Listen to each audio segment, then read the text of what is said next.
Football দুনিয়ার সেরা ৪৮টি দল নিয়ে প্রথমবারের মতো মেক্সিকো, কানাডা ও যুক্তরাষ্ট্রের মাটিতে অনুষ্ঠিত হবে ২০২৬ ফুটবল বিশ্বকাপ। আগে বিশ্বকাপে ৩২টি দেশ অংশগ্রহণ করত, কিন্তু এবার প্রতিটা মহাদেশ থেকেই দলের সংখ্যা বেড়েছে। ২০২৬ বিশ্বকাপকে সামনে রেখে লাতিন আমেরিকায় চলছে বাছাই পর্বের লড়াই।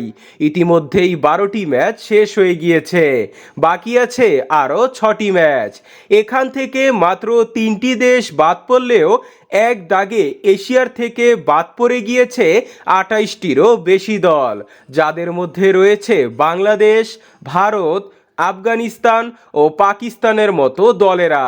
কিন্তু ইউরোপের বাছাই পর্বের লড়াই এখনো শুরু না হলেও তারা নেশন লিগ খেলছে। তবে সবার আগে নিশ্চিতভাবে বাদ পড়ে গিয়েছে ২০১৮ সালের ওয়ার্ল্ড কাপের হোস্ট রাশিয়া।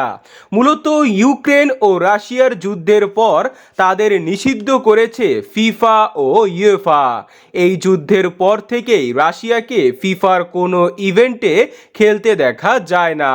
তবে এশিয়ার থেকে যারা বাদ পড়েছে তাদের নিয়ে তেমন কোনো প্রত্যাশা না থাকলেও প্রত্যাশাটা থাকে আর্জেন্টিনা ও ব্রাজিলের উপর। ব্রাজিল তাদের ফুটবল ইতিহাসে সবচেয়ে বাজে সময় পার করছে। ৫ নম্বরে থাকা দলটা তাদের যেমন কষ্টকর, ভক্তদের জন্য তেমন দুঃস্বপ্নের মতো।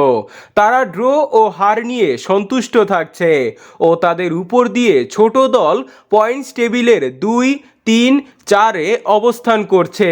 তারা যদি তাদের পরবর্তী ম্যাচগুলোতে পয়েন্ট টেবিলে ঘুরে না দাঁড়ায়, তাহলে ফুটবল ইতিহাসে সবচেয়ে বড় অঘটন ঘটেও যেতে পারে।